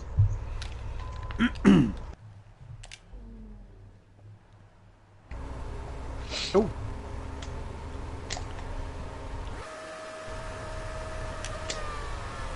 Oh, I had a good start. And it's gone to shit now. What happened there? The car seemed to bog down after... Like, I was one of the first ones to move. But then it seemed to bog down when I changed gear. Weird. But it's alright now. I can have some fun fighting through. And because it's non-consequential and we're no longer at Azerbaijan, I feel free to have some fun. Yeah. I feel liberated. Oh. Yeah, because wow, I'm slow suddenly. Now that Haas is on the grid and is an actual, like, they've made it past year 2. I'm quite keen to keep them about for the time being. I don't wish anyone at least ill. until we have some other entries. I mean, I don't want to sound like a broken record, but I still have trouble with the way they undermine the Constructors' Championship. It still bugs me. It shouldn't be like a status quo situation, but for now, fine, you know. And it is at least someone who's got some pace to make things interesting. Although they're still nowhere near being a threat for a podium. And I have to wonder, actually, if they ever do get a driver on the podium, I do wonder what the reception will really be in Formula One. I wonder if this is when the other midfield teams really start to throw their toys out of the pram. Shit. No. No, I'm not out. Okay. But I may as well be. That's how far back I am now. Oh, dude.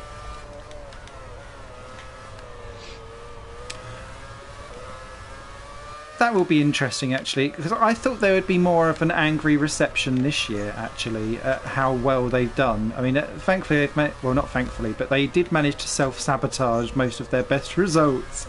So that's kind of going quite well to kind of keep them a bit more under the radar. imagine if they hadn't have dropped so many points at the start of the year. Mm-hmm. They'd be a clear fourth in the constructors. With arguably a non-constructor setup. Yeah, which is very worrying for the sport, I think. Still think that's a horrible, horrible precedent to set. However, there is some good news because a team that is a proper constructor is Force India and Racing Point for Stroll India, and they actually. I mean, they've come on song a little bit, haven't they? They have. The new upgrades are working well. When you look at how they've scored over the last... since they've come along in the last X amount of races, they are the fourth best constructor. It's just... Oh! That doesn't sound good. Have you had another moment? What is wrong with us today? That was not me, is all I'm going to say, but now I can't get into the pits because there's the AI stuck in the side of me, so we'll go around again.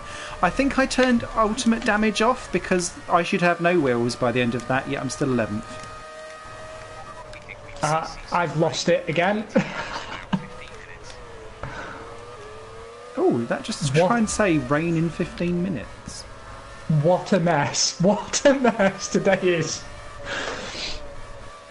Do you know, I was going to do a career mode stream.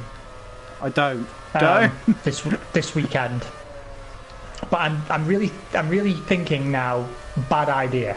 Bad idea. Have a takeaway and a beer. Well, because I haven't touched the game in a week and a half. A week and a half. And I've had this bizarre headache for about 3 days now, and this tiredness that I just can't shake off. And I'm obviously not capable of driving. I'm just not capable of driving. Never mind. I've had some stupid accidents in this classics race. Just sort of steamed into people because I just forget the necessity of braking. I'm having a Grosjean. I'm having a Grosjean day. Watch back. Maybe now's the time to release a cookbook. Ah, yeah. Esteban's Taco Dreams. Now my recipes will be on point. There we go. That was a bit cleaner. Now it's coming together. Do you know if other people have to pit, maybe I can still claw something back here. It is a fun car to drive. I do like the classic cars. I don't think I get to use them as... Oh, what the fuck? Same thing again. That's 3 times now. That time I braked where I'm supposed to, but the car in front braked early, and I went into the back of it, and he's fine, and I span off. I'm going to get lapped.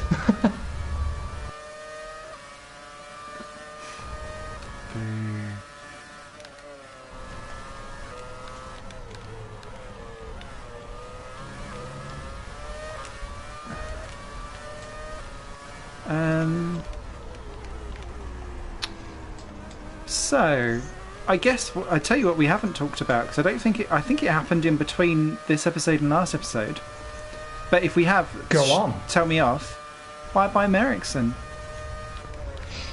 Oh shit! Yeah, do you know I even had that on my little scrap of paper that I can't look at when I'm driving, so I don't even know why I make it.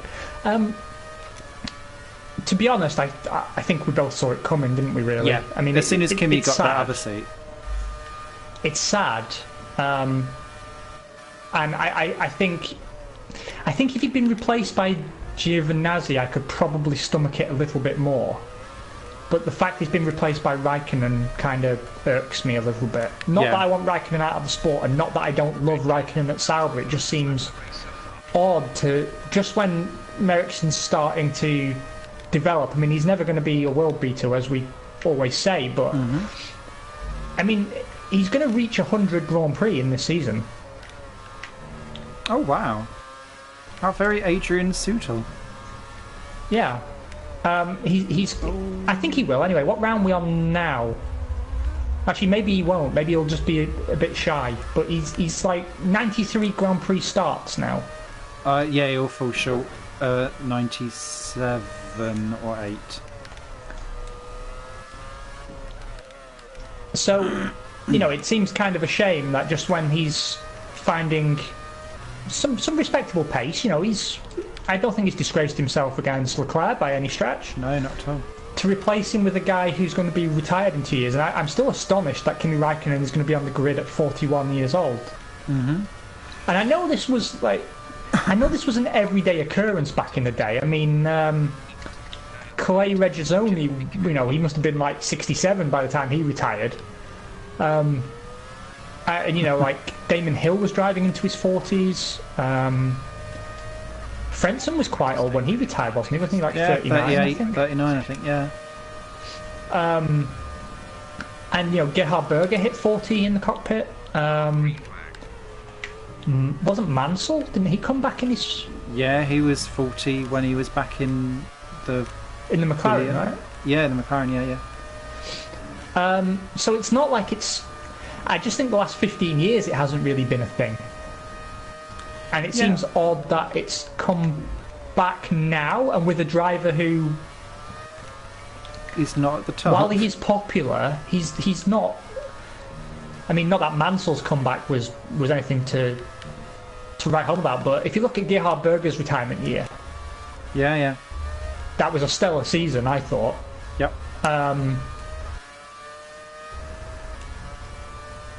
I'm struggling to really see anyone who made it that long to whom Kimi's performance level really. Because I mean, Damon Hill was at the sharp end of things right up until his retirement. His last year was not great. It's funny enough, actually. I've just started reading his book, which is much more about his mental health. And he was talking very briefly. Bear in mind, I'm literally in like chapter 2, but he's talking about basically it's almost teeing up the why my '99 season was absolutely awful, because he'd already kind of switched off mentally and decided that he didn't want to do it before it begun, and he'd been basically told, "Please stay for '99." So I was like, "Oh, okay, this kind of makes more sense now." But yeah, I always felt we were robbed of Damon Hill a little bit, because I always felt that his career was too short at the top. Yeah, he was a Johnny come lately. You know what I mean? He didn't really get long in the sport. I mean, what was it? 6 seasons? Yeah, 92 to 99, so 7 years. Yeah, 7. But then Brabham for the first year. I mean, Merrickson's nearly done that. yeah. But how often is it that you get? I suppose Hartley's about as close as you can get at the moment. Someone making their debut in Formula One at like the age of 32.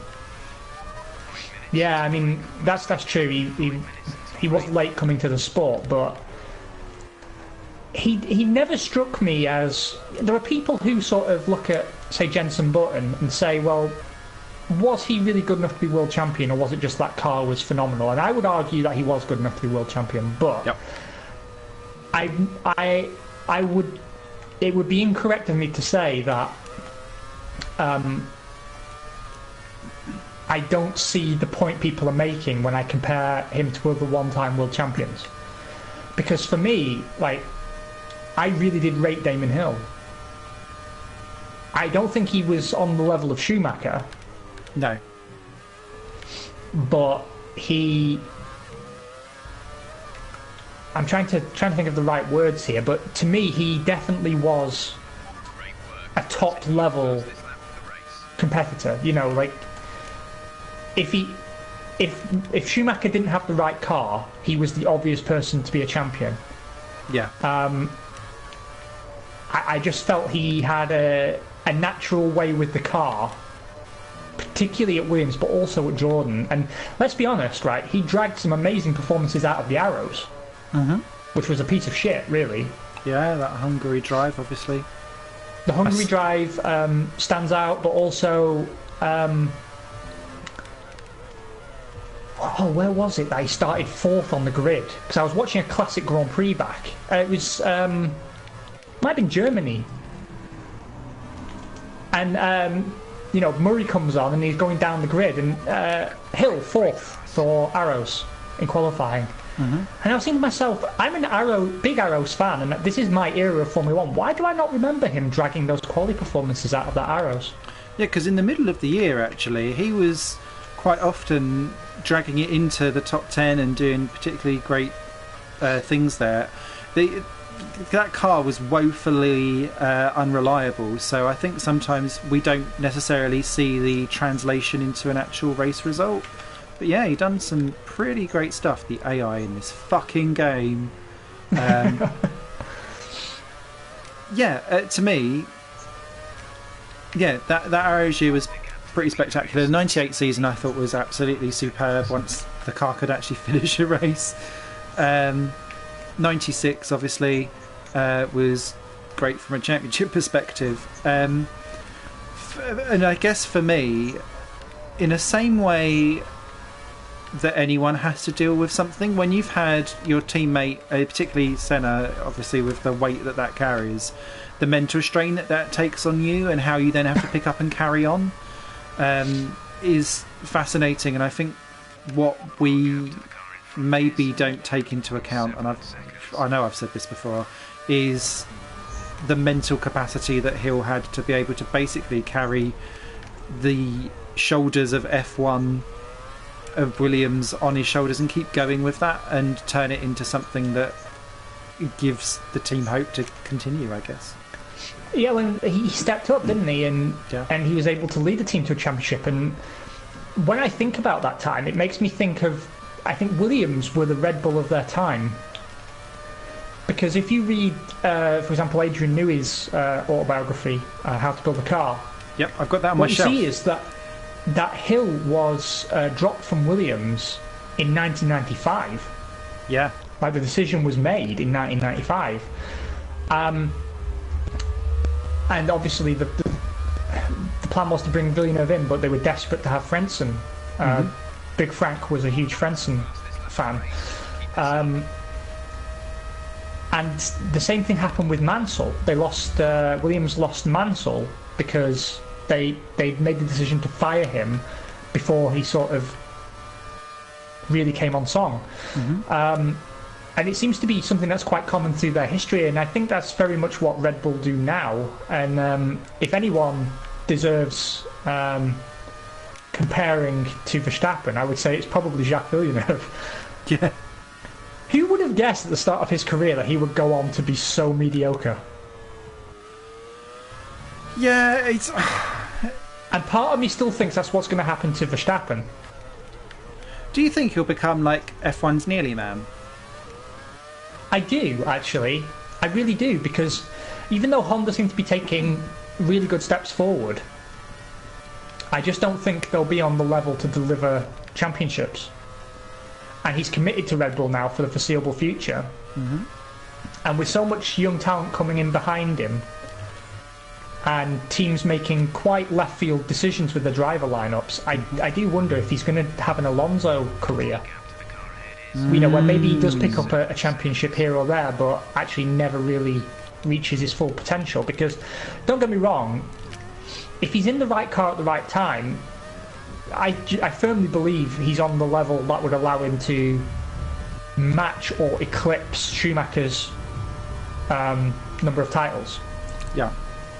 And I actually think Lewis will at least match Schumacher's number of titles. Yeah, agreed. Because as long as things stay as they are now, he can just walk to the title pretty much this year. And then that'll be his sixth? Fifth. No, it's fifth. But then you've got 19 and 20 with very little in the way of regulation changes apart from this front wing dumbing down. And then 2021 is when it will all change, and that's when Mercedes may lose their mantle at the front. But they're pretty much guaranteed championship contenders all the way through till then, so that lets them equal the 7, doesn't it? Well, I mean, actually, you say that, but there's been a lot of talk recently about not changing the regulations in 2021 because the changes were designed to bring more manufacturers into the sport, and it hasn't worked. No. And now the manufacturers that are there say, well, we spent all this money developing the hybrid units, that if you change the formula now, that investment's going to be for nothing. Yep. Like, it's only just getting to the point where you can produce these engines fairly cost-effectively, like the prices are finally starting to come down. So now the rumour is that they won't even make changes for 2021. In which case, I mean, God, could you imagine if that smug git with his dreadlocks and his stupid fucking shades ends up being an 8-time world champion? Hashtag blessed. Hashtag mega blessed. Hashtag greatest of all. Goat blessed. Blessed goat. Yeah. Yeah, goat blessed. Because I think he's just the sort of individual that actually would stay in Formula One till 2021 just to surpass Schumacher. Yeah. And that's when he goes off and does rap. Mm-hmm. I might even put a bet on it. I'm not normally a betting man, but the more I think about it, the more I think he will go on to at least equal Schumacher in title runs. Because I just don't believe... I don't believe Vettel will upset the apple cart. The only thing I could think of, and it's starting to look unlikely now Ferrari seem to have fallen behind in the development race, is that out of nowhere surprise Leclerc championship. See, we're thinking along similar lines, I think, because for me this was the year for Vettel, and he's blown it. And for me, the whole I know we talked about this in previous episodes. Leclerc's signing against Raikkonen is all about them having less faith now in Vettel because he keeps fucking it up under pressure. So I think if Leclerc is strong out the gates in 19, then the team will start to gravitate towards him, not Vettel, and it will be Leclerc that will win the Ferrari championship if it's anyone, and not Sebastian.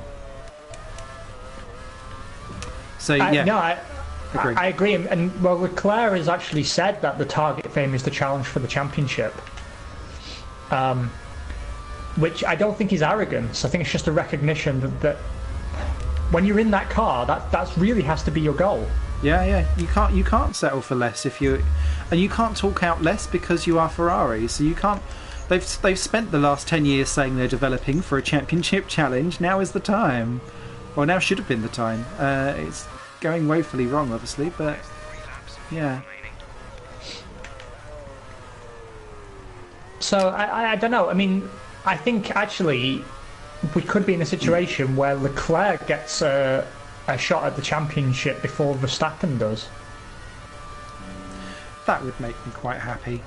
I'd tell you what was also really, really interesting as well, just whilst we're talking about Leclerc, is in the team press briefing today, they was talking about the Honda guy. They was asking about their junior drivers, Makino and Fukuzumi, and what are they up to and where they're going to be. And they're just like, we're in no rush for them to do anything with Formula One right now, blah, blah, blah, blah. And they was asking everyone about their driver programs. And Fred Vasseur was basically saying, you or me, the media, is to blame for people like falling over under pressure and having dramas early on. He said, because you remember the questions you asked me in China. Was it too early for Leclerc to come to Formula One? Have you got it wrong? Because he'd had 2 slightly wonky races. He said, now you're all talking about how he is the best thing of the season. He said, but you'd already wrote him off after 3 years for press lines. Very true. Very true. I just found that really, really interesting as just a general thought. I like Frederick Vasseur more and more, to be honest. Yeah. I do find myself... I mean, I respect what he's done anyway, but the more I hear him speak, the more I think he definitely was the right guy. Yeah. I do like that, Williams, as you come across the line. It is a pretty car. I was surprised to see it included, but I suppose Williams could use the licensing money. Yeah. Yeah. Speaking of which, did you see the interview with Claire Williams? No, not yet. She was saying, well, when a team goes from 5th in the constructors to 10th, it's not just one small mistake. Like it's a cascade of problems. And Autosport went on to do an article about Williams and McLaren, about these two giants that, in their opinion, have to adapt or die, which is something that we were talking about a few episodes ago, actually. Yeah. And it was interesting to hear the take now from some big names in Formula One. People point their finger to all kinds of things, like constant change in staff leadership at both teams, which is true. Like senior technical staff at Williams have been switched around quite significantly, and then McLaren have had something like 6 or 7 changes in race team management over 6 seasons. Yeah. So it's kind of impossible to find any consistency in the decisions taken in the running of the team. But what I noticed was there was an overall pessimism throughout every part of the article. That it's not just us. It seems nobody believes these teams have what it takes to get back to the front. Interesting. Which is somewhat alarming. That is well, my friend, that has to be the failiest of failcasts of all time. It does. However, we did actually manage to get through quite a bit of news. It's just, for me, it's in about 4 different streams. So then together. Yeah, that was I think I will rename that as the failiest cast of all time once it's finished uploading. But yeah, thanks to anyone that come along and stayed with us whilst we crashed out into the barriers. Who do you think will win in the Japanese Grand Prix in about 12 hours' time? I can't see beyond Hamilton. Neither can I, I'm afraid. So yeah, we can't even have an Bottas argument. Makes it into T1 first. They'll just reverse positions. Ooh, do you think that Hamilton will give Bottas the win if Vettel doesn't get up to a podium position? I'd say if Vettel doesn't get up to a podium position. I don't, because he's not the kind of guy to give away a win. I know he's done it. I think he's done it like twice in his career, but it wasn't for the win. He gave back positions, but he's never given away a win. No. So, like, he reversed positions once with Rosberg, and Rosberg did the same to him at the start of their partnership. And then, just after he started working with Bottas, they swapped places, but it was never for the win. No. So I just don't see him at all giving away a race win. Don't. Well, I hope everyone has a pleasant Saturday evening and a wonderful Sunday. Yes. Apologies for the clusterfuckery, but, we don't advertise ourselves as the Procast. I'm probably going to do a career mode stream tomorrow, assuming that I'm in the right headspace to be able to drive in a straight line. And perhaps you and I have a cheeky midweek stream. Yeah, let's see to what do we the race. can do. So we stay on. So keep your eye on Twitter or Instagram or any of the other places where we write stuff, and maybe we'll arrange a cheeky midweek stream and a few beers. Have a lovely weekend, guys. Thank you for joining us. Take care. Take care. Love you.